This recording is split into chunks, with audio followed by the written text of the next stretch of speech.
नमस्कार मित्रांनो, दिव्यबंधू dairy form या यूट्यूब चॅनलवर आपलं हार्दिक स्वागत आहे।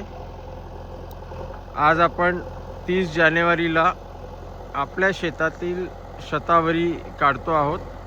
साधारणतः ही 28 तारखेपासून काढायला घेतलेली आहे। अर्धा एकरमध्येच पेरली होती, पण आपण बघू शकता की ही अर्धा एकर पण काढायला आज तिसरा दिवस उजाडला।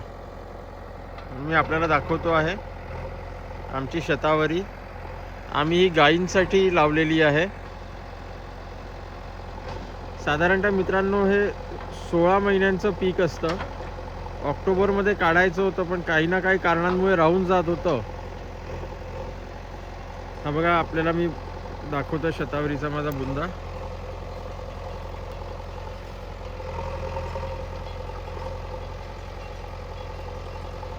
आता साधारणतः अजून याला 7 दिवस मी इथेच पडू देईल, म्हणजे इथेच राहील 7 दिवस असाच।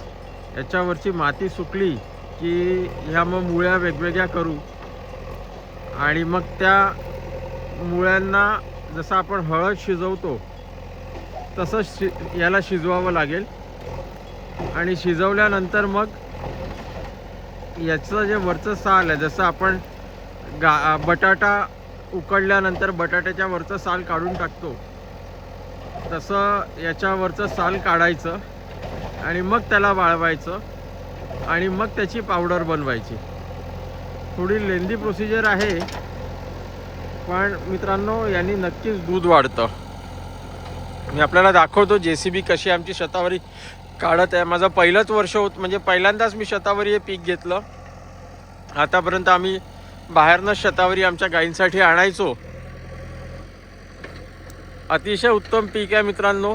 याला मला कुठल्याही जंगली जनावराचा त्रास झाला नाही। आपण बघू शकता इथे एक शतावरीचं दुसरं हे बघा, त्याला किती मुळ्या आलेल्या आहे। मित्रांनो हे कंदवर्गीय पीक आहे। रोज गायींना 50 ग्रॅम सकाळी आणि 50 ग्रॅम संध्याकाळी खाऊ घातलं तर 10 लिटर दूध देणारी गाय ही महिन्याभराने 12 लिटर दुधावरती येते।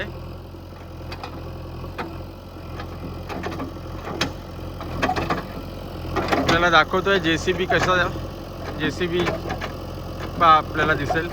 त्याला JCB वाल्याला जसं आपण फुटबॉल खेळताना आपण प्लेयर बघतो, एकच प्लेयर आपल्या एका पायाने दुसऱ्या पायाने असं, म्हणजे एका पायाने दुसऱ्या पायावर, दुसऱ्या पायाने एका पायावर करून बॉलला डॉज करतो, त्या पद्धतीने त्याची माती काढावी लागते। शतावरी ज्यावेळेला आपण लावतो त्यावेळेला ही अशी असते साधारणतः बघा, म्हणजे हे त्याचे पान आहेत शतावरीचे। हे शतावरीचे मूळ काटेरी असते, त्याच्यामुळे शक्यतो जंगली प्राणी याला त्रास देत नाहीत। पक्ष्यांचा तर विषयच नाही।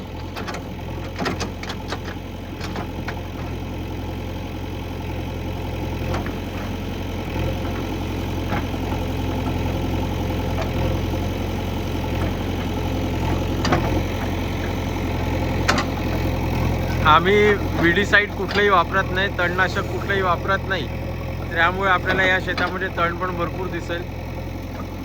माझं मी ज्यावेळेला शतावरी पेरली होती, मला बेड प्रॉपर जमले नव्हते, त्यामुळे मला फार असुविधा झाली या इथे।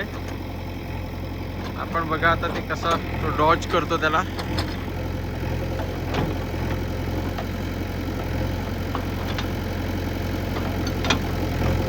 शतावरीचा बुंदा हा 7 दिवस थोडी याला इथे माती सुकू देऊ आपण, आणि त्यानंतर आपण पुढच्या गुरुवारी याला शिजवू।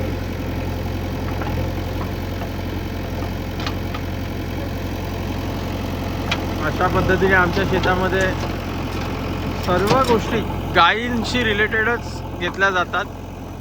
ही शतावरी मी दुकानात पण विकायला ठेवणार आहे, कारण की पूर्णपणे नॅचरल पद्धतीने उगवलेली आहे।